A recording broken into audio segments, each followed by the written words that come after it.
Good morning আমার বন্ধুরা।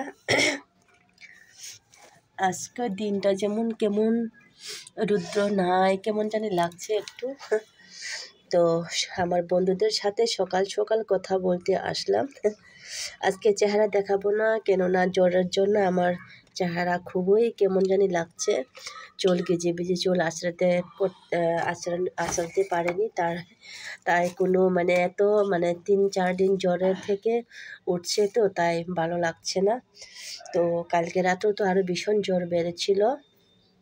তো কী করব ভেবেছি, তো মা সকাল সকাল আমার শুনো মেয়েকে কলেজে দিতে গিয়ে একটু বাজার করে নিয়ে আসলো।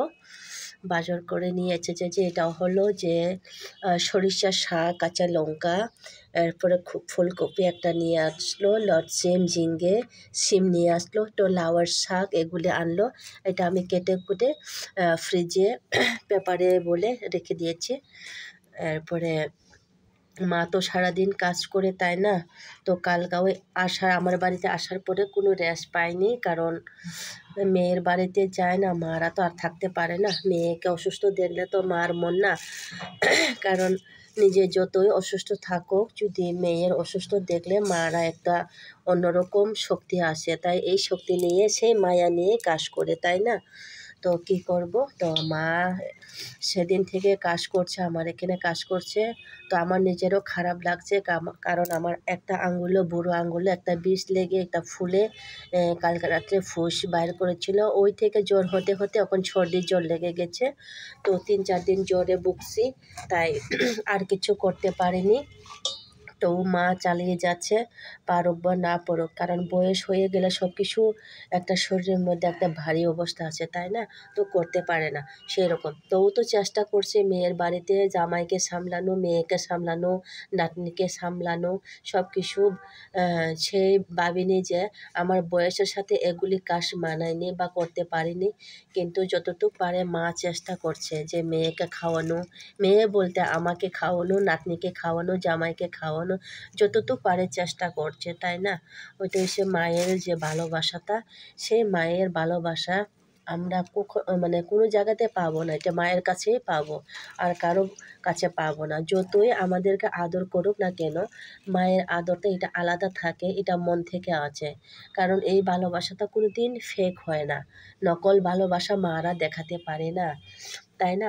এটা সবাই জানে, আমার বন্ধুরাও জানে, তাই না? ভালোবাসায় মায়ের ভালোবাসাতে এটা অন্যরকম সম্পর্ক। এটা মন থেকে না, পেটের থেকে না, মাথার থেকে, কলিজার থেকে, কোথায় থেকে আছে জানি না, তাই না বন্ধুরা? তো মা কাজ করতে বসে আমি যেহেতু জামাইবাবু নিয়ে এসেছে, আমারটা শোনো, তো মার হয়েছে জামাই, মেয়ের জামাই না, তো বাজার করে নিয়ে এসেছে, এখন কাটে কুটে একটু রান্নাতে বসবো বলে মা এসেছে। তো আমি মার সাথে একটু গল্প করতে করতে হাত বাটে নিচ্ছি, যেহেতু মা একা একা কাজ করছে, ভাল লাগছে না। আমিও মেয়ের বাড়িতে এসে যদি সব কাজ মারা করতে হয়, তো আমিও তো ইচ্ছা করে করিনি, কারণ আমি নিজেও অসুস্থ বলে, আর একটা আঙ্গুল খুব খারাপ ছিল। কিন্তু বন্ধুরা, আমি জ্বর হলেও আমি ভাত খাই, ভাত না খেলে আমার হয় না। যতই জ্বর বাড়ুক, এই জ্বরের মধ্যে আমার খাওয়াটা খেতে হবে, আমার খাওয়া বন্ধ নেই। তার জন্য এত নরমও হয়নি, কিন্তু এই আঙ্গুলের জন্য সেই কাজটা করতে পারতেছি না, কারণ এটা না চুল আঁচড়াইতে পারে, না ক্রিম লাগাইতে পারে, না কিছু করতে পারে। তো আস্তে আস্তে করে মার সাথে একটু হাত বাড়ছি, মাকে হেল্প করছি যতটুকু পারি। তো মা এখন ঝাল ঝাল করে ডাকা দোমার ভর্তা করব, এরপরে আরেকটা পেঁয়াজ কেটে করে একটা ভর্তা করব। 2 রকমের ভর্তা হবে আমার বাড়িতে আজকে। তো জামাই যেহেতু পছন্দ মরিচ পুরো দিয়ে, আর কিনা বলে শীতল পুরো দিয়ে ডাকা দোমার যে ভর্তা, এটা জ্বর সেরে যায়, তার জন্য মা ওইটাও করবে আর নিজের জন্যও করবে। আর মা পুরা মরিচ আর পুরা কিনা বলে শুটকি বা শীতল খায় না, তো করে যেটা ভর্তা করে ওটাই খায় মা, কিন্তু যে পোড়া দেওয়া এটা মা খায় না। তার জন্য মা নিজের জন্য করে নিয়েছে একটা শর্টকাটে, আর আমাদের জন্য করেছে আর একটা। কি করব, মেয়ে এটা চায়, জামাই ওটা চায়, নাতনি এটা চায়, সবার মন রক্ষা করতে চায় মা, না? তার জন্য আমিও মা এসে বলে একটু রেস্টটা পেয়েছি। এমনি তো আমার শুনুও করে, সেরকম করে না এরকম না। আমার শুনুও সেরকম মা যদি না আসতো তাহলে উনি করতো। কিন্তু পুরুষ লোক যে কাজটা করে কিন্তু আধা-মাধা হয়ে যায়, এত সুন্দর করে করতে পারে না। তো ও যতটুকু করে এটাই সন্তুষ্ট হয়। কারণ অনেক পুরুষরা তো নিজের জলও নিয়ে খেতে পারে না। কিন্তু আমার হাসব্যান্ড এরকম না, আমার বর এরকম না। আমার বর মানে বলতে গেলে সবার থেকে ভালোই কোয়া যায়। কারণ আমি বিছানায় থাকলে ও সব কিছু সামলিয়ে নেয়। যতটুক পারে টুটো-মুটো করে ও করে নেয় নিজের মতো করে। কিন্তু সেইরকম টাইমে, টাইমে খাওয়া-দাওয়া এটাও দিয়ে দেয়। এত মানে বলা যায় না যে আমার বর করে না। আমার বরও করে। আর এখন তো শাশুড়ি মা যেহেতু আছে, যে মেয়ের মা যেহেতু আছে, যে আরও আপন হয়েছে, এখন আর কিচেনে রান্নাঘরে এসে ঢুকে নেই। সকাল সকাল গেল যে বাজার কি করব, মেয়েকে গাড়িতে বসিয়ে আবার বাজার করে নিয়ে এলো। তো বলছে কালকে রাত্রে বলছে আমার বউকে, মা আসার পরে আমার একটু রেস্টটা হলো। তো আমার নিজের মনটাও একটু শান্তি মানে হলো। কারণ যেহেতু বর এভাবে বলছে, মা এসেছে বলে আমার একটু রেস্ট পেয়েছে, সেই কথাটা শোনার পরে সবার মন ভালো লাগবে। হ্যাঁ, তাই না? তো মাকে ভীষণ ভালোবাসে। কারণ আমার শাশুড়ি মা নাই, উনির মা নেই। আমার বিয়ের আগেও তো আমার শাশুড়ি মা মারা গেছে, উনির মা নেই। তাই আমার মাকে তো নিজের মা বলে মনে করে, কারণ কোনোদিন মার উপরে রাগও করতে পারেনি। আর আমার মা সেরকমও না। আর এটা সবাই আমার বন্ধুরা দেখলে বুঝবেন। আমি কিছুটা আমার ব্লগে দিয়েছি আমার মা বাবাকে, ওখানে গিয়ে আপনারা দেখতে পারেন আমার বন্ধুরা।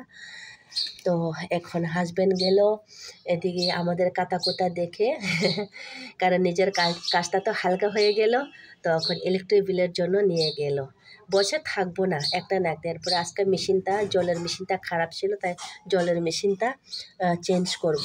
এটা মাও এনেছিল যে বাপের বাড়ির থেকে। এটা নতুন মেশিন, কিন্তু চালানো হয়নি। তো জানি না কি ভালো হবে না কি হবে। আজকে চেক করে আমার ঘরে যে মেশিনটা ভীষণ শব্দ হয়েছে, পুরনো হয়েছে তো, তাই একটু শব্দ গড়গড় করে করছে।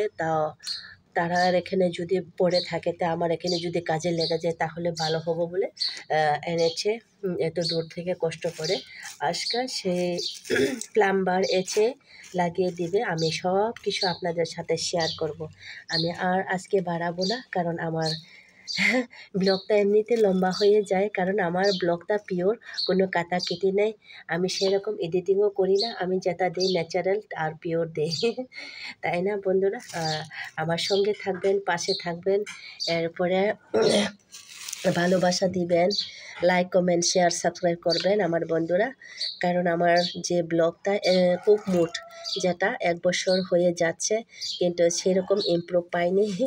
আমি ভীষণ দুঃখিত। তাই আপনাদের দিদিভাইকে একটু ভালোবাসা দিও। এই পর্যন্ত রইল, আবার দেখা হবে নেক্সট ভিডিওতে। টাটা।